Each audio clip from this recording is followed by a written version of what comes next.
voy a leer un extracto bellísimo de las palabras que Gabriela Gutiérrez compartió en Instagram, en su cuenta, que por cierto es hermosísima, ya podrán ver los datos aquí. Y escuchen bien lo hermoso que dice. Hubo una civilización en Europa tan antigua que precedió a Mesopotamia y Egipto. A lo largo del río Danubio, en los actuales Balcanes, la cultura vinca floreció hace más de 7000 años. Pacífica, matrilineal y espiritualmente rica, formó el corazón de lo que la arqueóloga Marija Gimbutas, extraordinaria arqueóloga, llamó la vieja Europa. Durante casi 2000 años no hay rastro de guerra, ni armas ni fortalezas. En cambio, el pueblo honraba a una diosa dadora de vida, una gran madre, que albergaba la vida y la muerte en su interior. Se ha descubierto más de 30.000 estatuillas de diosas, muchas de ellas con grandes ojos vigilantes, símbolos de vigilia, reverencia y un mundo no moldeado por la conquista, sino por la cooperación y el cuidado. Estos descubrimientos desafían todo lo que creíamos saber sobre la prehistoria, porque prehistórico no significa primitivo. Y esto me encantó.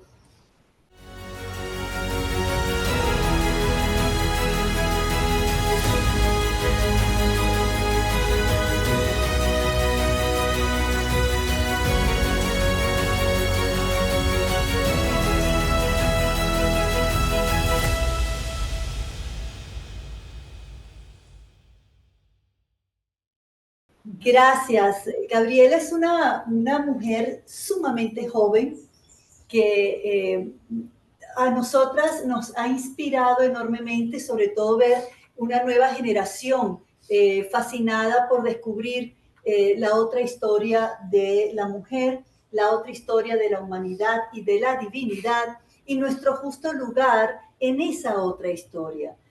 Y tiene unas investigaciones maravillosas, pero también lo maravilloso que tiene ella es la manera en que narra, porque es una cuentacuentos. Ella es una cuentacuentos natural y además muy bien educada, pero es una cuentacuentos que quizás en otra época sería llamada trovadora. Y allí va por el mundo, pues, compartiendo con nosotras diferentes historias. Entre ellas, las que nosotros vamos a conversar hoy sobre la sabiduría de la abeja. ¿Cómo empezó esta inquietud tuya, Gaby? Bienvenida aquí a nuestro programa, a nuestro episodio sobre las mal contadas, desafiando la historia de la mujer. Y hoy nos acompaña también Gilliana Prado y queremos juntas saber cómo se despertó a ti esta inquietud de investigar todo lo que nos estás compartiendo. Sí, claro. Pues primero muchas gracias por la invitación y por esa introducción tan maravillosa. Pues es una Nada, historia bastante simple, la verdad, que fue una pregunta que tenía pues siempre, en realidad, de joven en la escuela. Y la pregunta era, ¿dónde está la mujer?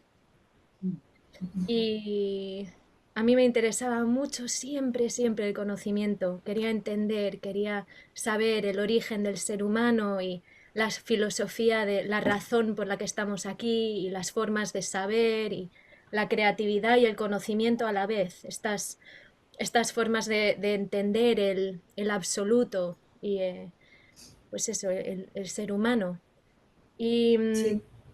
y en realidad fue el no verme representada en la educación que estaba recibiendo en la escuela, como tantas otras, em, y no poder, no perder un interés, digamos, en la educación, porque había una separación tan enorme entre los reyes y los emperadores y los políticos y los mundos que nos enseñaban en el colegio. Y entonces perdí interés muy rápido y pensé que no era una persona muy inteligente o académica ¿sabes? Concluí que como no estaba muy interesada en el colegio y fui a 10 escuelas, porque ninguna me fue muy bien, 10 escuelas, al final empecé a buscar esas respuestas, digamos, en tradiciones indígenas, internacionales por el mundo, en tradiciones antiguas, buscando la razón de ser, y el porqué y del punto de vista de la mujer. Quiénes somos como mujeres, cuál es nuestro rol en la sociedad y la comunidad, cómo podemos digerirnos hacia vidas un poco más profundas y en las que nos sentimos más presentes o en las que queremos estar presentes. Y Así es. mi madre, pues es bueno, era hacía documentales para la ONU y entonces viajamos mucho y vivimos en muchas culturas, aprendí muchos idiomas y siempre nos presentó a mi hermana y a mí la realidad del sufrimiento humano. Y entonces, Ajá. desde una edad muy joven, siempre, o sea, siempre estábamos en, observando otras formas de vivir y otras culturas y otro pensar. Y creo que fue una mezcla de todo eso que me llevó pues donde estoy hoy, que es un sitio todavía estoy en las preguntas. No creo que igual no Claro. llegaremos ninguno nunca a la respuesta, pero así empezó un poco mi viaje y hubieron momentos bastante excéntricos o raros o místicos con chamanes, con gente sabia. Viví con monjas jaina en la India. Estudié con un chamán en el norte de Perú durante 6 meses. Me abrió su casa y me presentó, me, me inició a la cosmología chamánica y animista. Y entre esas influencias, pues empecé a entender que hay otra forma de funcionar y que es una forma muy antigua y que podemos encontrarla en las culturas prehistóricas que no son primitivas, pero que son eso, que son muy sofisticadas y que nos pueden enriquecer espiritualmente y psicológicamente para entender cómo funcionar de formas más generativas en nuestra sociedad y en nuestros tiempos tan fragmentarios. Sí, fíjate que me encanta cómo ha sido creciendo.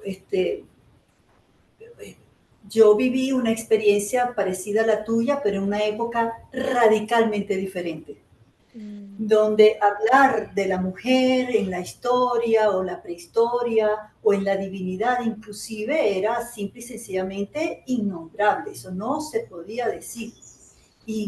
Bueno, yo fui expulsada del colegio por hablar de María Magdalena, por hacer las preguntas que hacía. En la universidad, pues también de alguna manera me decían, cállate la boca. Y comienza a aparecer esa sensación que tú compartes de, ¿será que no soy suficientemente inteligente? ¿Será que realmente yo no estoy captando lo que debería estar captando?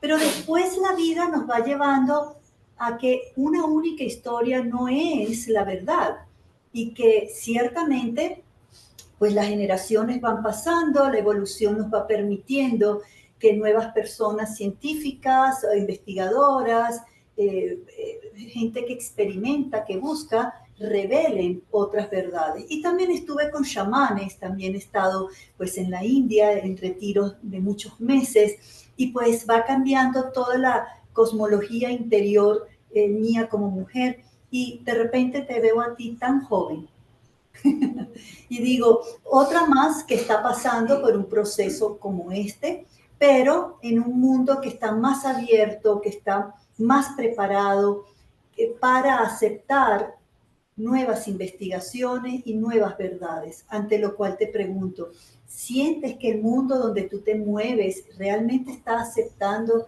lo que tú estás sacando a flote? hay un poco de todo, la verdad. Lo que noto en mi trabajo es que lo que sí que hace es crea una reacción bastante extrema, por un lado o por otro. Es raro que haya gente que esté neutra a estas ideas. O bien están totalmente en contra y es por una razón igual fundamentalista y una idea de la historia o un temor igual a lo desconocido. Em, y por el otro lado hay un extremismo feminista que también pues me alarma un poco, porque es Claro que como sí. otro extremo del dogmatismo del que yo quiero alejarme y de repente le veo en donde voy, pero no es donde quiero llegar. Y entonces es un camino bastante aislado, la verdad, porque ni comparto un lado ni el otro. La idea, o por lo menos mi forma de entender esto,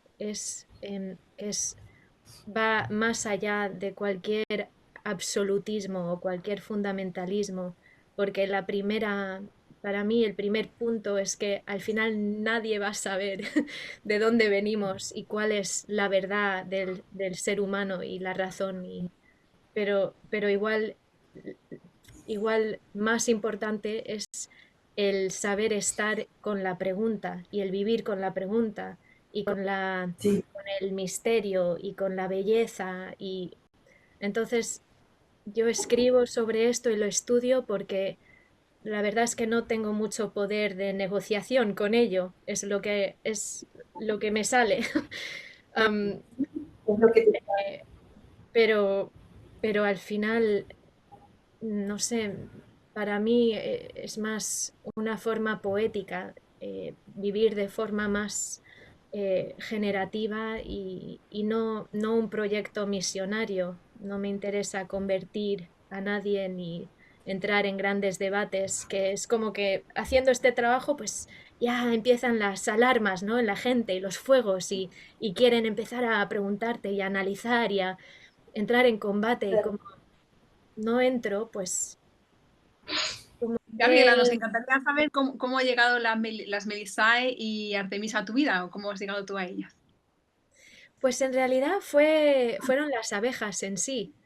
Em, Estaba estudiando con un chamán en Perú, que fue mi primer maestro. Tenía 22 años o 21 años y quería, quería buscar esas mismas enseñanzas y tradiciones espirituales y prácticas antiguas en mi propia herencia cultural en Europa. Y volví y empecé no sé cómo explicarlo en realidad, pero fueron como visitaciones de abejas. Iba a dar paseos y abejas se caían en mis manos o estaba escribiendo mi disertación y llegó una abeja y se murió en mis libros. O me seguían yendo a coger un autobús o en situaciones urbanas muy ordinarias. Eh, Pasó tanto que empecé a observarlo, ¿no? A notar que algo estaba llamando mi atención.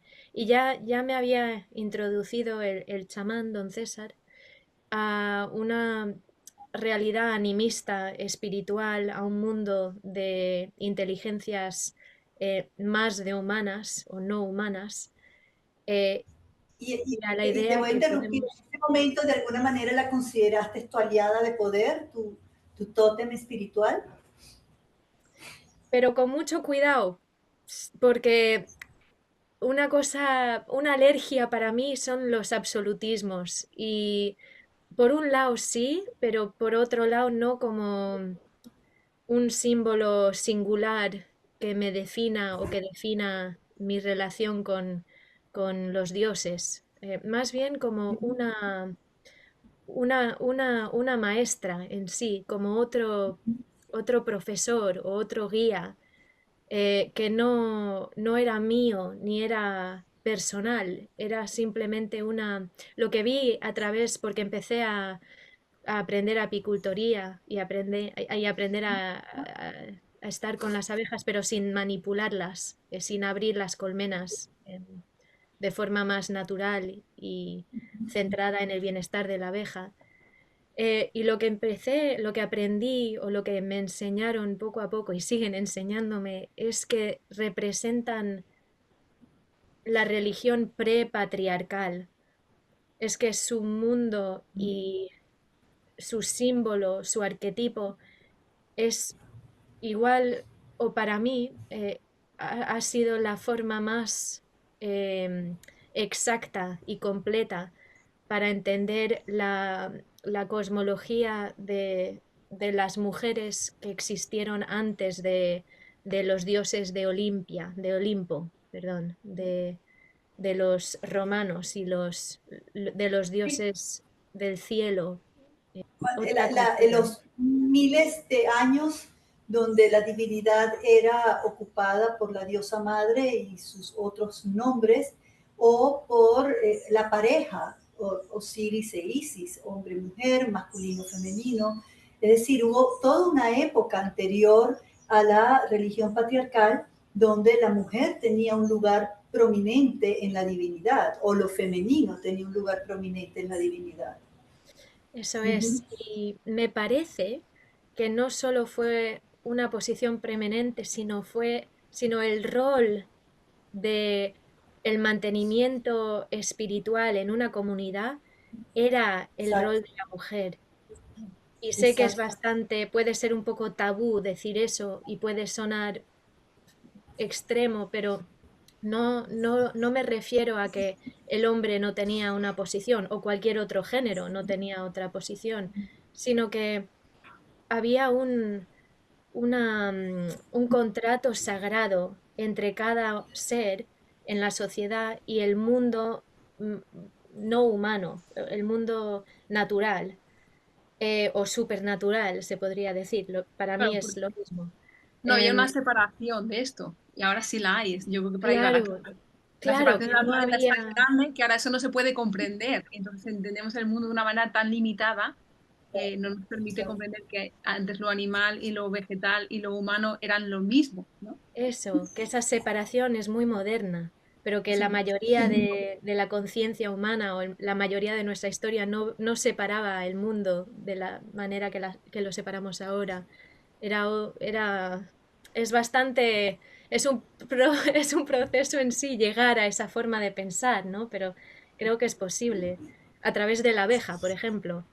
Em, y entonces para mí las abejas son una, como un repositorio de sabiduría y de información, y que nuestros profesores pueden ser más que humanos, no tienen que ser solo, son importantes también los profesores humanos, sin duda, pero no son los únicos maestros o la única forma de entender lo que vino antes. Y entonces para mí la abeja fue eso y me inició a otra forma de pensar y de ver el mundo, y de tener mi propia relación personal con el divino. Claro, fíjate que, Gabriela, María Magdalena suele ser representada por una flor de lis que no tiene nada que ver con una flor de la naturaleza, es un símbolo. Y ese símbolo nace de una abeja. A María Magdalena siempre la han asociado, simbólicamente hablando, con las abejas doradas. Y la llamaban la reina madre, ¿no? La abeja madre de todo un enjambre que huyó de las tierras de Jerusalén hacia lo que hoy en día conocemos como sur de Francia. Y de ahí su evangelio que después se transformó en un manuscrito apócrifo. Pero además, esas abejas han tenido otro significado, inclusive en religiones patriarcales. Fíjate que, por ejemplo, en la masonería, que no es una religión, pero es un camino, un movimiento, está aliado a lo que es el perfeccionamiento personal y el perfeccionamiento de la humanidad. En el Islam, el Corán describe a las abejas como la creación más sagaz de la naturaleza. En el cristianismo, en las Biblias canónicas, habla de la laboriosidad, sabiduría y abundancia, y en el hinduismo un enjambre de abejas simboliza devoción y amor, por las figuras divinas. Entonces, de alguna forma, la abeja va transmutándose y va de manera transversal conectando diferentes creencias, aun cuando sean patriarcales. Es decir, sobrevive a través del tiempo, no importa lo que el patriarcado haya intentado hacer con su simbología. Ella se mantiene viva y es poderosísimo esto que estamos trabajando. Es muy poderoso, sobrevive al patriarcado. Sí, y creo que esa es una pregunta súper interesante porque en realidad lo que he entendido es que la abeja solo sobrevivió porque hasta el siglo XVI se pensó que la reina era un rey y entonces Exacto. pudo mantenerse en el simbolismo de la religión, por lo menos la religión abrahámica, y, y sobrevivió, aunque mal entendida, pero sobrevivió. Y fue un proceso un poco difícil, porque, pues eso, cuando descubrieron que, ups, no, no es un, es una reina, es una hembra, es una Es madre, y una hembra. eso Igual cómo que el Espíritu cambia. Santo. La paloma blanca es una simbología de la diosa madre cuando Dios era mujer. Y resulta que después el cristianismo, previo al cristianismo, los hebreos transforman la paloma blanca en un símbolo masculino, el Espíritu Santo, que pues abraza a estas religiones abramánicas. Pero definitivamente antes de ellas era una hembra paloma que representaba a la diosa madre. Entonces hay simbologías que, como tú muy bien dices, Gabriela, subsistieron porque el patriarcado les da la vuelta, pero tarde o temprano estas nuevas generaciones de investigadoras, de hombres que también estudian o resignifican lo que ya se estudió, descubren otras verdades y volvemos a liberarnos de una única historia. Entonces, y dentro de esto están las Melisae, que es algo que a Gigi y a mí nos tiene fascinadas de tu trabajo. Las Melisae, un grupo de sacerdotisas, básicamente bajo la diosa Rea, que están asociadas a la abeja y al culto a la miel. Y esa palabra, pues, melisa, significa abeja, son portadoras de la sabiduría de la abeja. Y volvemos otra vez a esa sabiduría hermosa que las abejas nos traen y que tú, Gabriela, has traído a ti, a tu vida, a tu cuerpo, que de alguna manera te está dando mensajes y que te está diciendo, investiganos, conócenos y expande nuestra sabiduría a otras mujeres, porque sabemos que tienes grupos y que tienes rituales y que tienes inclusive un trabajo con oráculo que es hermosísimo. Cuéntanos un poco de tu acercamiento a las Melisae. Pues las Melisae son las mujeres o los ancestros, digamos, para mí que más me han informado, y que si es verdad que la o la sabiduría es una energía, es una inteligencia y vive siempre y vive en la sangre y en los huesos y en la tierra misma y en el agua. Entonces todos podemos acceder a esa información. Em, y para mí creo que igual cada uno tenemos un templado diferente, ¿no? O una cierta forma de entender lo sagrado. Y para Sí, mí la abeja es un idioma que entiendo. Hay otros que no. Ese es como el idioma de mi alma. Em, y entonces, cuando, cuando empecé a investigar las tradiciones espirituales de la mujer y las tradiciones pre-cristianas y pre-romanas de Europa y del Occidente, o encontré a estas mujeres en los récords que escribieron los filósofos y los investigadores y los poetas griegos durante 1000 años. Estos investigadores y estos hombres escribieron sobre un culto de la mujer y unas sacerdotisas que llamaban Melisae o abejas. y que todos estaban de acuerdo que estas mujeres veneraban una madre diosa. Algunos la nombraban y los nombres que más aparecen son, como dices, Rea, también Kibel, también Dimitra Ujú.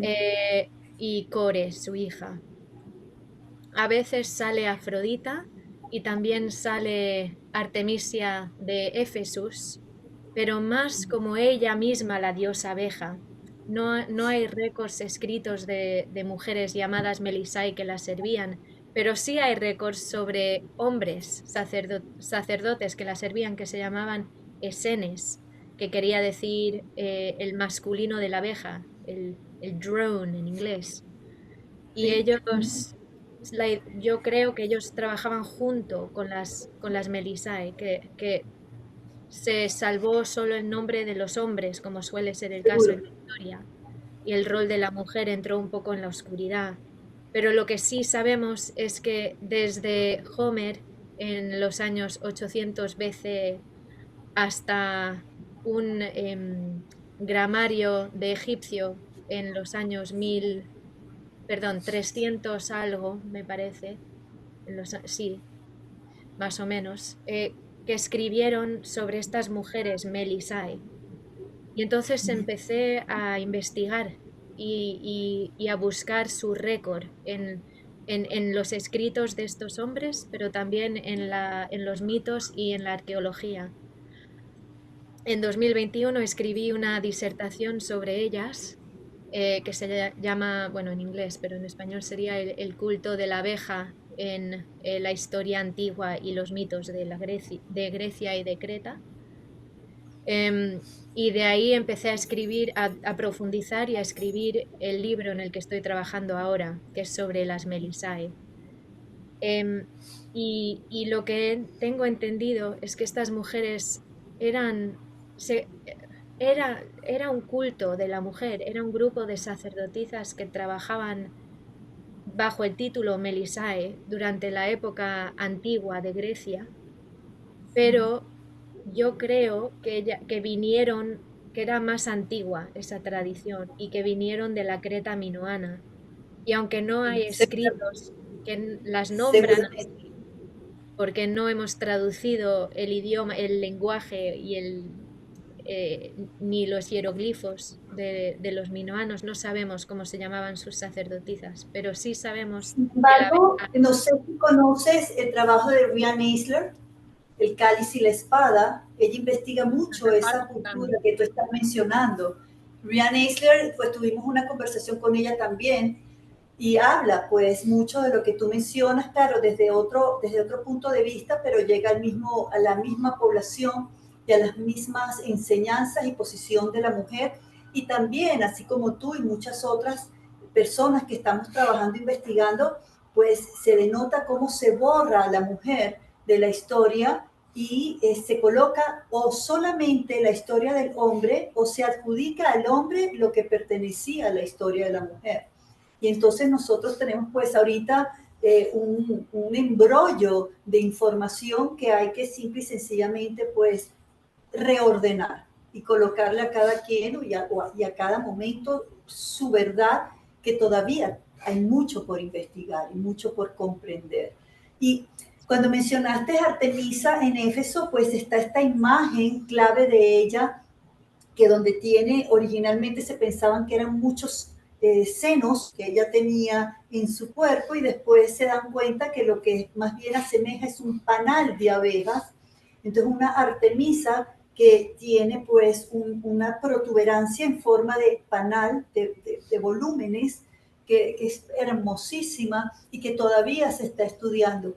Pero hay mucha simbología pues que a lo largo de la historia, los cambios políticos, los nuevos gobiernos, las nuevas religiones, las invasiones, fueron destruyendo o simplemente locaciones arqueológicas que fueron abandonadas o que fueron saqueadas o que simplemente por estar hablando más de lo representativo de lo femenino en la divinidad o de la mujer, pues fueron consideradas desechables o que fueron transcritas de una forma conveniente para el patriarcado y que recién ahora, pues con lo que queda de eso, de lo que queda, pues se está investigando otras versiones, entre ellas la que tú estás exponiendo, que es bellísimo.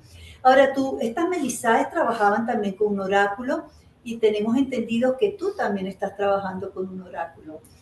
Cuéntanos cómo, ¿tus grupos son solamente para mujeres? ¿Los hombres también intervienen? ¿De qué trata? Cuéntanos. Pues de momento, por lo que tengo entendido, son los misterios de la mujer. Entonces los oráculos y la forma en la que trabajo yo está centrada en el útero. Entonces, Ajá. cualquiera que se identifica con un útero, que se siente en, en posesión o en relación con un útero, puede hacer este trabajo. Pero Muy bien. lo, lo, mm, el método que he creado, porque no viene de un lineaje, desafortunadamente no tenemos, como bien sabéis, no tenemos lineajes no rotos o no oprimidos de alguna manera. Y entonces lo que creo es, a base de los estudios que hago, también creo prácticas y formas de incluir esas ideas en nuestra vida real y en nuestro pensar y en nuestra práctica espiritual, en nuestras meditaciones, en nuestros sueños. Y entonces el trabajo del oráculo, a base de los estudios que he hecho, he concluido que se trabajaba con el cuerpo en sí y con la tierra.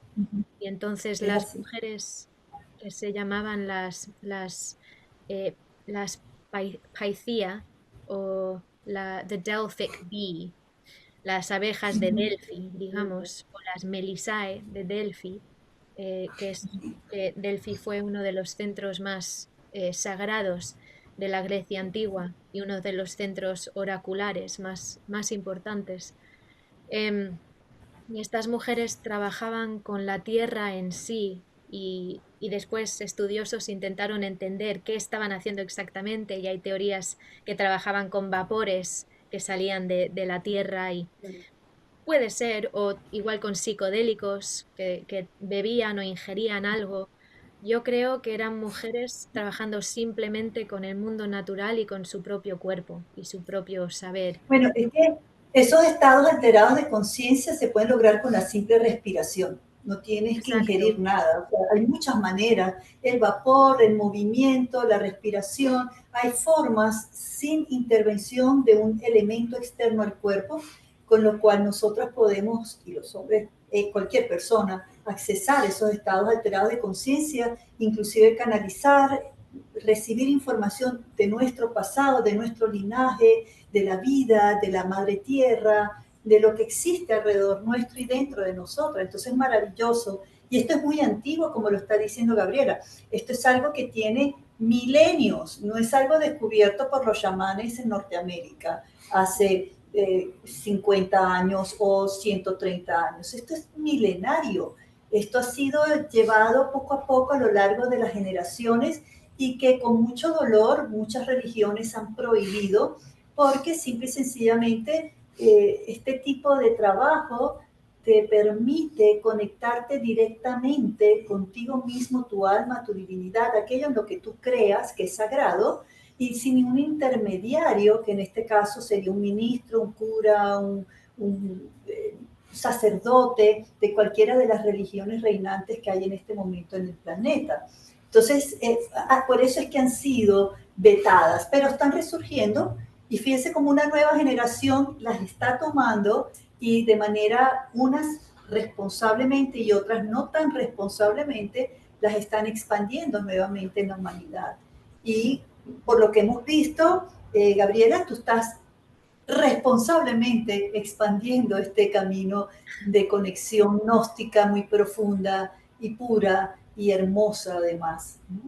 muchas gracias. Es un trabajo que para mí es de lo más sagrado y de lo más que requiere una sinceridad y una humildad, porque la responsabilidad que es cuando una persona te trae una pregunta sobre sobre su vida.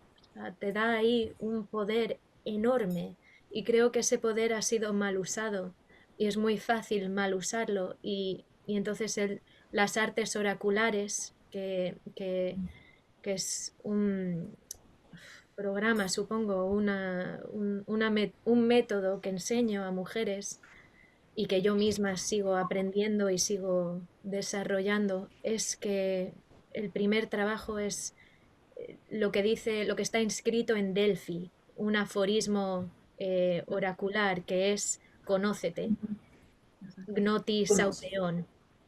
El oráculo y las artes oraculares se van y se enraizan en una filosofía de conocimiento personal. Entonces, Claro. si primero... Es que el autoconocimiento y el conocimiento es lo que realmente nos da libertad a nosotros. Y en Sí, ese autoconocimiento está conocer nuestro cuerpo, nuestras historias, nuestras memorias, nuestras herencias, nuestras capacidades actuales y para el futuro. El conocimiento no tiene fin, es infinito y por eso nos libera, porque no para de existir. esto Maravilloso. es. Y el conocimiento de uno mismo para después, para reconocer la diferencia entre la fantasía y la imaginación, porque para mí la Sí. imaginación es el puente que nos lleva a la sabiduría espiritual y siempre lo ha sido Exacto. desde el comienzo de Que la es distinto historia. a la fantasía, es totalmente, la Total, imaginación es distinta a la fantasía. Para absoluta. mi experiencia, la imaginación está totalmente enlazada a la intuición y es un lenguaje con una misma. Y uno dice es imaginación y otras personas dicen, no, esa es tu fantasía, pero en verdad es un lenguaje interior preciosísimo que te permite ver más allá de lo que has aprendido, de lo que has sido programada a creer. Entonces, imaginación e intuición van juntas y la fantasía es, bueno, definitivamente otro elemento que también ha sido muy mal entendido y muy mal utilizado, pero que se puede crear para bien. Sí, y que al final creo que la imaginación, porque en realidad es tan fácil llegar a esta sabiduría que se ha creado, que se ha creado un elitismo alrededor de ella, o bien a través de sacerdotes, o bien a través de chamanes occidentales de esta edad nueva, de la espiritualidad moderna. Hay como un elitismo ahí, que dice que solo gente con cierto don puede acceder a esas sabidurías y creo que es muy dañino, porque en realidad Claro. la imaginación la tenemos todos. Creo, Porque además es volver a caer en lo mismo que dictan las religiones patriarcales, una Exacto. jerarquía, un intermediario, un elitismo, cuando lo gnóstico dice, no, todos lo somos, todos los tenemos, solo tienes que aprender y cualquier persona que esté más, digamos, conectada que tú, está allí solo para enseñarte a que tú te conectes, no para ser intermediario, no para estar por encima tuyo porque sabe más o es supremo. No, no, no, cero condescendencia. Es simple y sencillamente un ser que está al servicio de otro para que ese otro se conecte, conozca, sienta su imaginación, su intuición, su divinidad, lo sagrado en sí mismo. Como exactamente. cuando Jesús nos señalaba con el dedo y nos te señalaba a ti, la gente se quedó mirando el dedo en lugar de mirar a quién señalaba, ¿no? Que cada uno de nosotros tenemos la sabiduría entre nosotros y todos quedaban mirando el dedo y ah, es él. No, no, que él te está señalando a ti, a cada uno de nosotros tiene esa capacidad. Buenísima De... imagen. Sí, Sí, sí, Es que sí. Miguel Ángel era muy simbólico y ocultó mucha información en sus pinturas, en su arte, que hoy en día pues todavía está vetado descifrar. Pero como lo acabas de tú decir, Gigi, cuando en la Capilla Sistina pinta un dios varón, obviamente, porque la iglesia ni en ese momento ni hoy en día aceptaría ninguna otra forma que un varón volador, entonces señala así a ese otro varón diciéndole eres tú.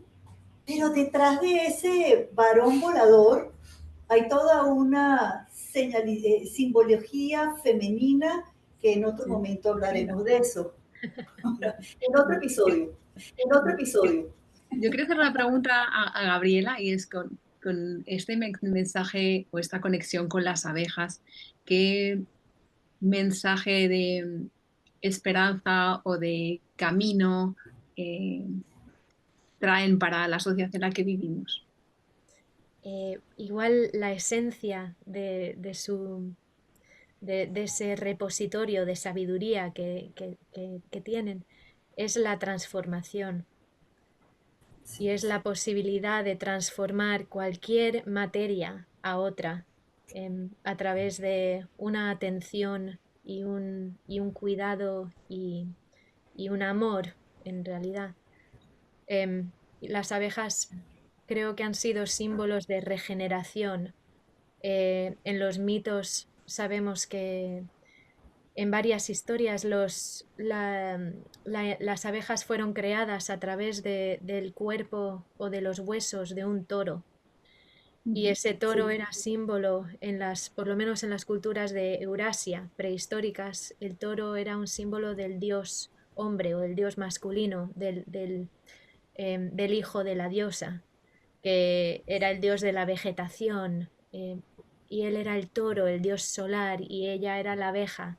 Y la abeja daba luz o creaba el mundo y creaba el toro, y el toro cada año tenía que morir para dar la vida a la abeja. Y entonces es una historia bastante, no, la mente moderna pues igual tiene un poco de dificultad con ella, ¿no? Porque es otro tabú y no estamos acostumbradas a ese tipo de historia, pero creo que habla de la posibilidad de la transformación del ser, del dolor, del sufrimiento, de cualquier materia negra, como decían los alquimistas.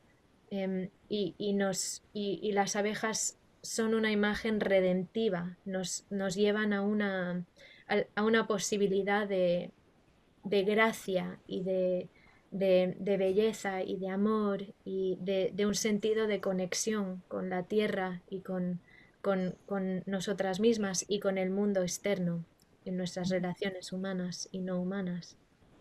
Sí, gracias. Así es. Igual podría ser también Gracias, Gaby. con la dulzura también, ¿no? Creo que la miel que las abejas producen nos recuerda que la dulzura tiene un poder que es incapaz de no volverse, no deteriorarse, ¿no? Por milenios. La miel de hace mil años que se ha descubierto sigue siendo igual de miel, ¿no? No se va a poder estropear. Entonces la dulzura creo que también tiene esa conexión con esa regeneración, ¿no? Que siempre es Sí, vida. Y creo que Gabriela es representante de esa dulzura. Absolutamente. Me encanta, me encanta. Vamos ya a ir cerrando este maravilloso episodio con Gabriela Gutiérrez, que pronto va a publicar, o ya para cuando esto salga al aire habrá publicado su próximo libro. Y queremos invitarlos a todos a que nos sigan acompañando con sus comentarios, preguntas, dudas, quizás temas que quieran tocar aquí con nosotras para poder pues escucharlos, porque son parte importante, ustedes son parte importante de este podcast, Las Mal Contadas, desafiando la historia mal contada de la mujer. Y como siempre queremos agradecer a Women for Solutions y a Smarketing 360 por hacer posible este espacio, y a las muchas personas como mi sobrina Sophie y por supuesto mis compañeras Frida Ayala y Liliana Prado. A ustedes por siempre estar con nosotros, y a nuestros invitados maravillosos como es Gabriela y muchos otros más que siempre nos pueden ver y estar allí. Y también proponer, porque estamos dispuestos a conocer personas que ustedes ya saben que están allí. Gracias por acompañarnos y nos vemos en el próximo episodio, que va a estar también tan maravilloso como este. Quizás no tan dulce, pero seguro igual de maravilloso. muchas gracias.